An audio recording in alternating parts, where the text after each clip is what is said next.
Welcome to the Cabral Concept, where board-certified naturopath and integrative health practitioner Dr. Stephen Cabral shares how he was diagnosed at the age of 17 with a life-altering illness and given no hope for recovery. It was only after studying and traveling all over the world did he discover how to combine ancient Ayurvedic healing practices with state-of-the-art naturopathic and functional medicine to fully rebalance the body and re-energize it with life. It's time to discover how to get well, lose weight, and finally feel alive again. And now, here's your host, Dr. Stephen Cabral.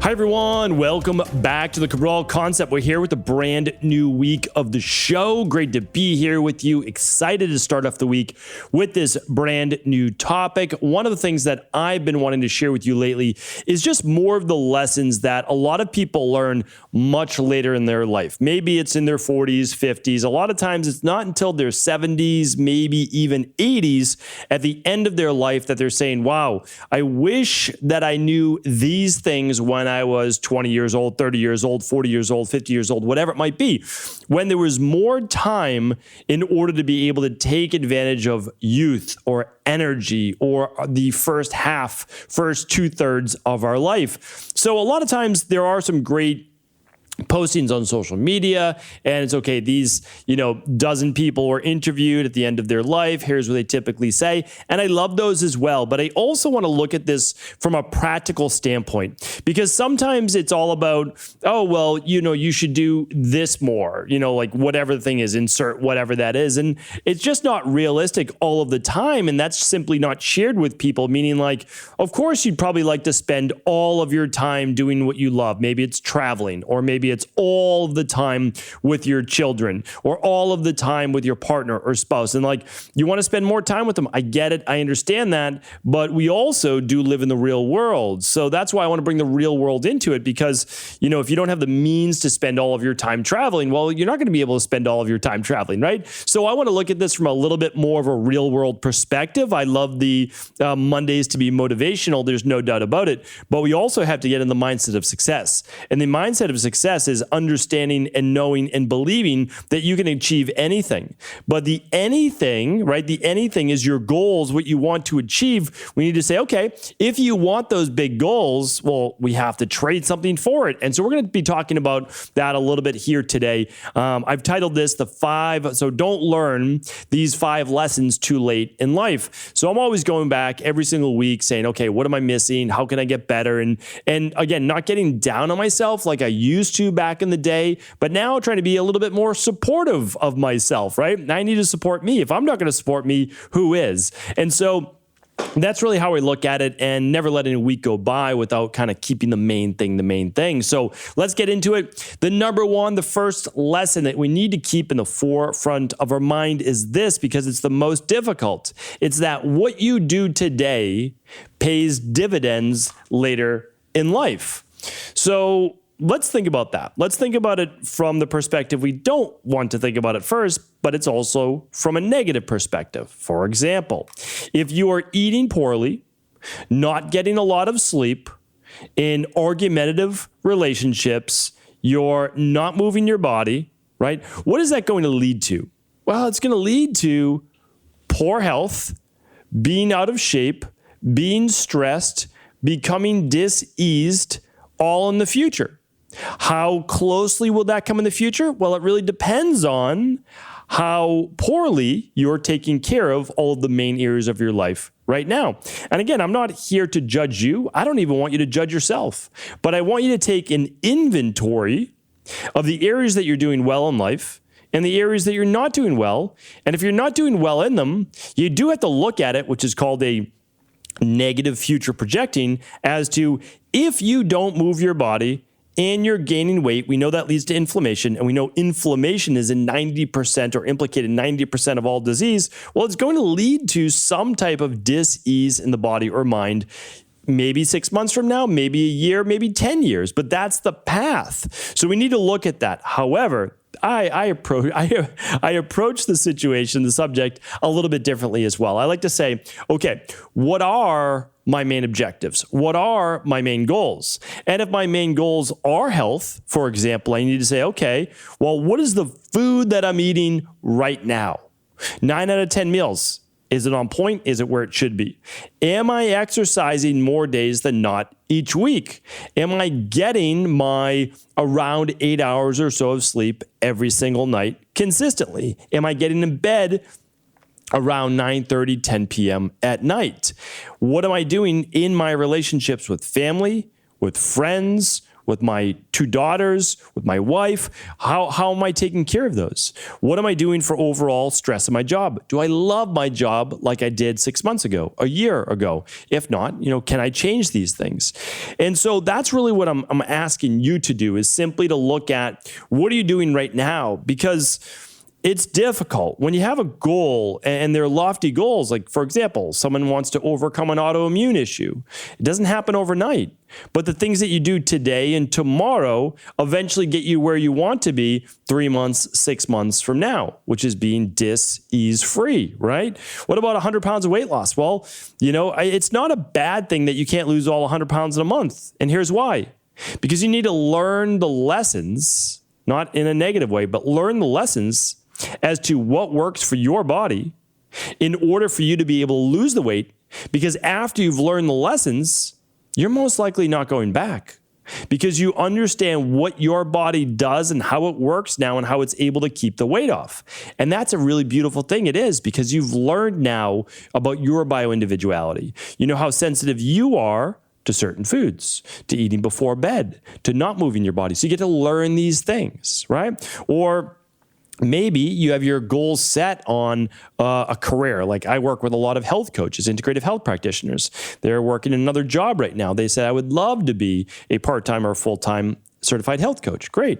Well, okay, you need to study, you need to get your certifications first, and you kind of need to develop your business, even if it's part-time or full-time, and that's going to take some time.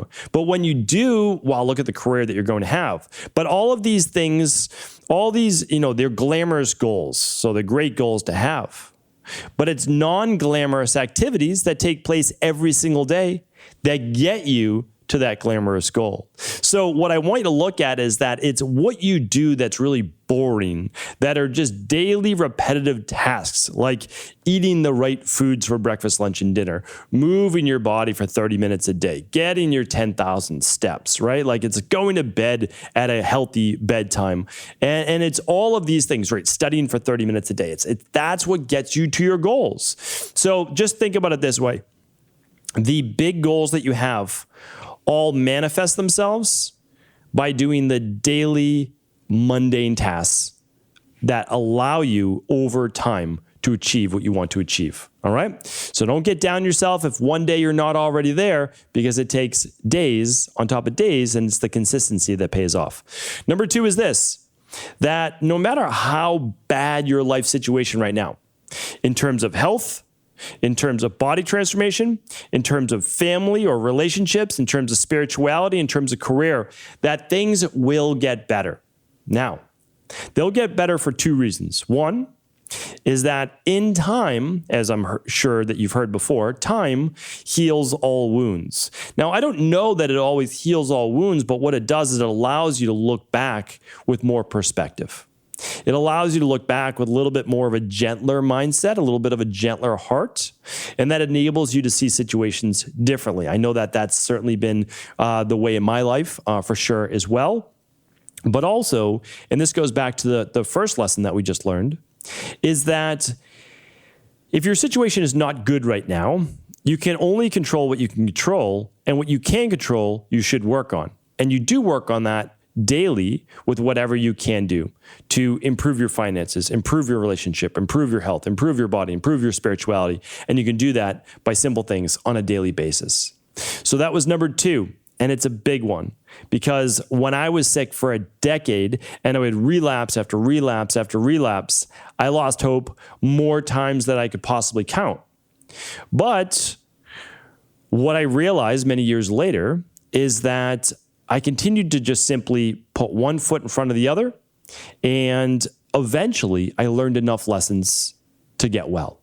And so really now looking back, I can also say, if I had never gotten sick, I wouldn't be where I am today. I might be more lost than where I am today, because right now I found my calling. And I believe that I've learned a lot that will hopefully make me a better father, a better husband, someone that's able to provide more service to the world, because I at least know something that I put in, not just my 10,000 hours, but 20 plus years of my life, about 25 years of my life. And now I'm able to try to pass that on to others as well. So sometimes your greatest challenges in life can really be the things that propel you the most. Number 3 is this. The third lesson is sacrifice is essential. And in about a month or so from now, I'm going to do a podcast just on this topic, because sacrifice in today's day and age is really looked down upon. You want to do everything that you can not to have to sacrifice anything in your life. It's like, well, we're always looking for the shortcut, the hack, all of those things. Well, it's kind of funny because so has every other human for eternity, right? for as long as we know, humans have always been trying to find the shortcut. And sometimes there's good shortcuts. Now, it's never a hack per se that comes back to bite you. That's the big thing, right? You can manipulate your diet or you manipulate your exercise in a way like they've done right on The Biggest Loser in order to lose weight quickly. But we know that 90+% of those contestants gain the weight back. Well, why was that? Well, you can't exercise. I mean, they have them exercising for 6 hours a day. They have men eating 1,600 calories and they have the women eating 1,200 calories. Now, it may have changed in this day now. I don't know. I don't follow the show anymore. But I can tell you that 6 hours a day of exercise and that little calories is unsustainable for most humans. So that's not sustainable. So that's a hack that's not going to work. But what will work are rebalancing the body from a hormonal-based process, looking at the thyroid, looking at the adrenals, looking at the cell membrane receptors, all of the different things that allow people to lose weight the healthy way, right? So that's what matters.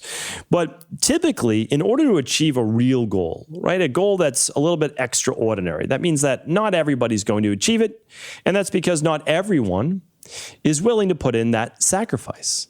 And the sacrifice means that you're going to have to sacrifice something now in order to gain something else in the future. Now, a lot of people look at this as a negative. Well, what, I mean, you have to sacrifice. This isn't good because it means you have to give something up. Yes. You need to discern, though, and decide what your sacrifice is. Because, again, I'm going to talk about this in about a month or so from now. But everybody's making a sacrifice on a daily basis. If you decide to go out with your friends, have a good time, and not work on your health overall or your body, well, that's going to be a sacrifice that you're sacrificing your health, right? Or let's say that you decide to go with your friends and you really should be maybe putting in some study or some education because you want to advance yourself in your career. All right, well, you're going to sacrifice your career by going out with your friends more often than maybe you should now. And now, again, it doesn't mean, and I'll get to this towards the end, that you can't go out with friends and have a good time. But we also have to decide that your career, your health, your body transformation, your spirituality, your relationships, they all take time. They all take effort, and that leads to sacrifice because we can't do everything all at once. That's the big thing. So what we have to say is, how important is our goal? And the more important it is, well, the more time and energy have to shift there. Because we've decided that this is the most important thing that we need to focus on. Or maybe that's why I always say you can't have really more than 1 or 2 or maybe 3 maximum big goals at a time. Because you only have so much energy, so much time, so much effort that you can put into these things. So you have to be careful with how many goals that you set for yourself, how many visions you create, because you can accomplish all of them, but just not all at the same time. And remember, the more sacrifice you put into something, the more likely it is to happen and the faster it will most likely happen. However, you just have to be careful because too much sacrifice in one area will, of course, lead to sacrifices in others in terms of the balance that you create. But if you're talking about like the best in the world at a sport, it's a good example. Olympic athletes, we just had the Olympics take place. They sacrifice almost everything to be the very best. They're training for hours a day. It's their full-time job. Their next full-time job is how they eat. Their next full-time job after that is how they sleep, right? So they may sacrifice, and I've heard this from many Olympic athletes, because I've worked with many Olympic athletes, that they sacrifice relationships, that they sacrifice their family time, they sacrifice friendships, because they're giving their all to one thing. Again, it doesn't mean that it's a bad thing, but it's a choice they made. And to be great at that one thing, and if you're talking about the highest level in the world, Olympic athletes, well, it's a great sacrifice. But again, you have to decide, is that worth it? and what sacrifice is worth it to you. All right, the fourth lesson is this, is that quality in life. It's all about quality is what counts. A lot of us like to look at quantity. It's, how many things can we learn? It's not what matters. One of the best examples is this, how many followers do you have on social media? I honestly, that really doesn't matter. And people, companies know this too. Companies hire a lot of influencers per se, right? And what they look at is not the number of followers you have, but the actual engagement. And I love that this is what we're looking at because, if you have 100,000 followers online, fantastic. But can you really connect with 100,000 people? It's very difficult, right? Very difficult. Are you actually answering their direct messages when they message you? Are you giving them guidance when they reach out to you? So this is, I think, something to look at in life overall. Most people should probably strive for 50 to 100 real relationships in their life. After that, there's a specific number I'll get into in the future. You start to dilute the quality of those relationships. It doesn't mean that you can't know more people. I'm a part of certain groups, and there's about 100 people in the group. And maybe out of the 100 people I know and really chat with 40 to 50 of those people quite well. And I see them a couple times a year, and they're great people. But then, I have different relationships at different levels, and the different relationships at different levels, the deeper the level, you can have less relationships. Because again, what does it come down to? Time, effort, energy. You want to be following up with these people. And for a lot of people, it's okay, what am I doing in terms of my follow-up with my children or my parents or my grandparents or what siblings, whatever it might be, in order for you to have great and deep quality relationships. So whether it's the work that you do, the relationships that you keep, really focus on the quality of that food.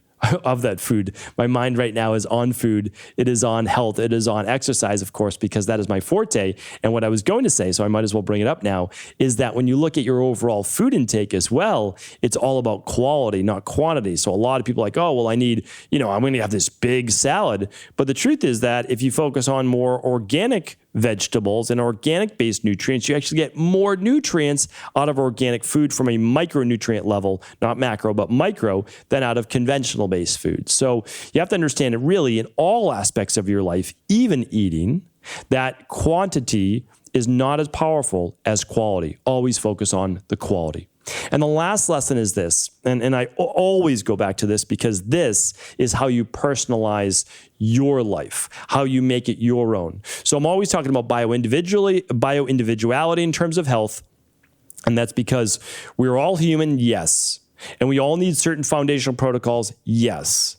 But we need tweaks to all protocols based on our bioindividuality. So when we look at this, we have to understand is that when we look at, I like to say, at the end of your life, right? Let's say you're 100 years old. You look back at life and you simply ask yourself, what's going to matter? And so you have to ask it from that point at 100 years old. What did I care about most in life? What really meant the most to me?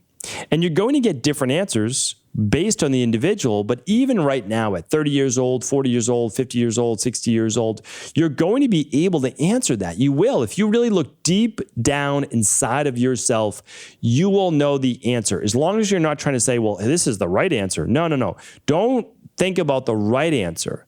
Think about what your gut tells you, what your heart tells you. What is the answer, right? What's the answer? For me, I have two things, and they're always pulling me in two different directions. I always say what matters to me the most is my relationships with my family and specifically my two daughters, my wife. That's always what's going to pull me in one direction. And it's always going to say, did I spend enough time with them? Did I teach them the relevant lessons that I believe that they need to know as children in order to be healthy adults? That's always what I'm asking myself. But then in the opposite direction, I'm also saying that not about the money. It's not about that. It's not about fame. It's not about any of those things. I don't seek any of those things. But I ask myself, did I give what I could to the health-based field, to the industry of integrative health, in order to be able to teach the next generation what I know to be the truth, what I know to work. And so for me, it's always been very clear that those are two things. Even before I had children, I said, I'm not going to have kids until my 30s, until I learn more lessons, until I become more stable of an individual in order to then be a good father to them. Now, not everybody needs to have that philosophy or do that, and I'm only one individual. That's why I say to you, look back on your life. What's going to matter? Because a lot of people, it might be being a top athlete. It might be developing a company, a career. Like that might be their gift, their calling. And there's not for any of us to say that that's not good, that's not what it should be. I just know what my specific calling is from me, at least. And those are the two directions that I need to focus then the majority of my life. And so what I also say as well, how much time do you really have? How much time can you dedicate right now to each of those? And so what I try to do that is also weigh it again as in the phase of life that you're in. I've gone over that on previous shows before. I'll certainly talk about it more in the future. But if you do have children, it is that phase. And I know it's difficult to balance, and that's where we go back to balance and sacrifice. I can only sacrifice so much time to give my daughters and my family the life that they want, right? And that they deserve, and that they want their father around, all of those things. And then I have to say, okay, but I also need this much time for my work. So what you start to do is you say, okay, I look back and I say, if I dedicate this much time to family and this much time to the industry of health and of integrative health, then I'll say, all right, maybe I wasn't perfect, and I'm sure I won't be. And I know that I'm not to this day, but I'm always aware and I'm always doing my best. And really that's the best that we can ask out of ourselves in life. So hopefully this was helpful. These 5 lessons are at least 5 of what I feel are to be some of the most important that you just don't want to learn too late in life. So if this was helpful, please, of course, do pass this along to anybody else you believe it could serve. And I will be back very shortly again, talking more about the balance of sacrifice in our life and how to improve every area that we believe we need to be a success in. So take care, everyone, and I'll talk with you tomorrow. Thanks so much for just tuning into today's show. And before you go, I want to make sure that you know that for the very first time ever, we are running a big 21-day functional medicine detox. So if you've been looking for a full body reset, a whole body reset in order to improve your sleep, improve your mood, lose a couple pounds, decrease the inflammation, rebalance hormones, get rid of those food sensitivities, and really feel so much lighter, so much more energetic just at the end of the 7 days, but hopefully you're continuing on for the 21 days. Well, that is what we have going on this September. We are starting as a community on September 20th. We're all joining together. You can start a week before, you can start a week later, that's okay. But we are joining together for a 7, 14, or 21-day detox. But the difference this time is this, that we are not providing support just for 7 days. We're providing support for the entire 21 days. We want people to make this their best and healthiest fall and winter ever. While most people, and again, rightly so, most people are worried about their overall health, and I get it, we want to make sure that you feel strong, that you feel optimized, that you are ready to go into this fall and winter-based season, and we want to be there for you. We are going to provide you free support every step of the way, free support videos every day. We're going to answer your questions every day and just be there for you, again, as a community with over 12,000 people inside of this global health community. It's an organic group of people, like-minded people that all join together. We didn't advertise, we didn't ask them to join, but we love it. People are referring other people to cabralsupportgroup.com. So that's the free support group. But the other thing is this, I'm doing the 21-day functional medicine detox. I am going to do my functional medicine detox starting on September 20th. If you'd like to join me, I love being able to do it with hundreds and typically it's thousands of people that are all joining together.